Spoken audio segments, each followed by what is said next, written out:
tipikusan jellemző tévhit, hogy egy tudatlan, nem informált, halló ember ránéz a siketekre, nem tűnik fel nekik semmi, de hogyha elkezdenek jelnyelven kommunikálni, nem biztos, hogy az jut eszébe, hogy siket, hanem az jut eszébe, hogy értelmi fogyatékosok. Mi ez a hadonászás, ez a mutogatás? Ha tisztában vannak azzal, hogy ez jelnyelv, amin kommunikálnak, akkor beazonosítanak minket.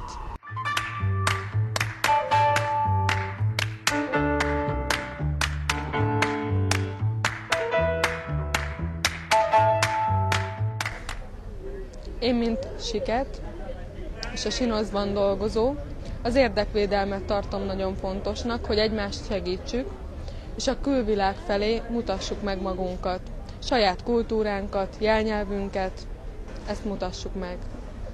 Fontos cél a továbbiakban, hogy egymást elfogadjuk. Halló társadalom elfogadjon minket, és alakuljon ki egy híd közöttünk. Ennek a hídnak egyik legfontosabb pillére az idei Láthatatlan Kultúra Fesztivál.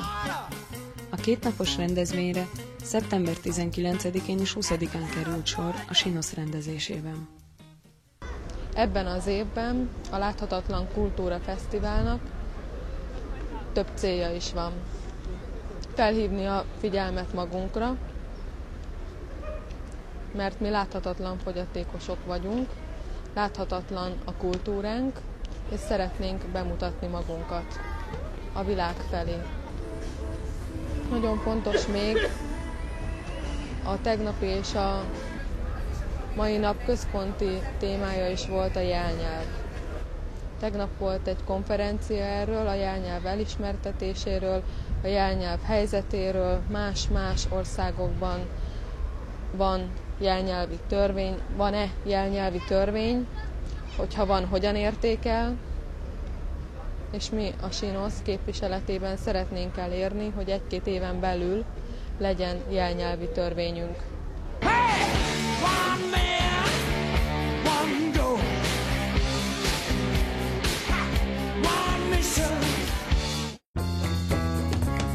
A jelnyelv hivatalos nyelvként való elismerését olyan lépések követnék, mint például a közszolgáltatás vagy a minőségi oktatás elérhetővé tétele a siketek számára. Ennek egyik elengedhetetlen feltétele a jelnyelvi tolmácsok képzése. Ez a képzés az elmúlt 15 évben komoly változásokon ment keresztül.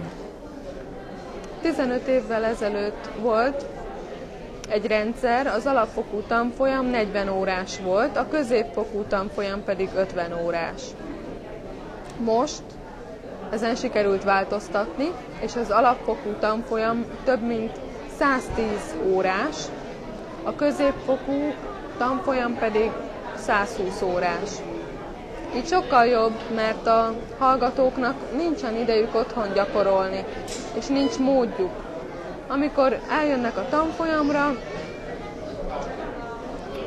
ott tudnak gyakorolni, otthon viszont nincsen kivel gyakorolni, ezért is jobb, hogy magasabbak lettek az óraszámok. Kik jelentkeznek, és miért jelentkeznek miért tanfolyamokra? Legtöbbjük azért, mert érdeklődik, csupán érdeklődésből, vagy éppen azért, mert kíváncsi, vagy a munkahelyen szükség van jelnyelvi kommunikációra, mert mondjuk van a munkahelyen hallássérült munkavállaló. És van olyan, aki azért, mert jeltolmács szeretne lenni. A jelnyelv kérdése mellett fontos szerepet kapott a tévéműsorok feliratozása is. A feliratozással ugye problémák vannak, nagyon kevés, és erre is szeretnénk felhívni a figyelmet, aláírásgyűjtésbe kezdtünk, hogy a feliratozás támogatását ne csökkentsék, hanem inkább több támogatást kapjunk rá. A tavalyi évhez képest felére csökkentették a támogatást az idei évben.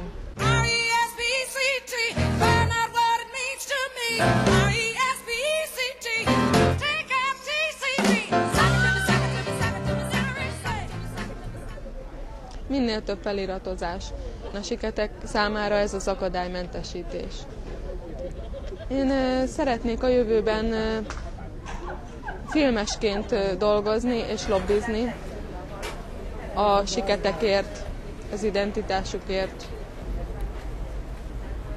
Én egy tévécsatornát szeretnék létrehozni, hogy a siketek minden fontos információt megkapjanak jelnyelven, ők minden információhoz hozzájuthassanak. Tehát én egy külön tévécsatornát szeretnék, és én ezért fogok harcolni és lobbizni.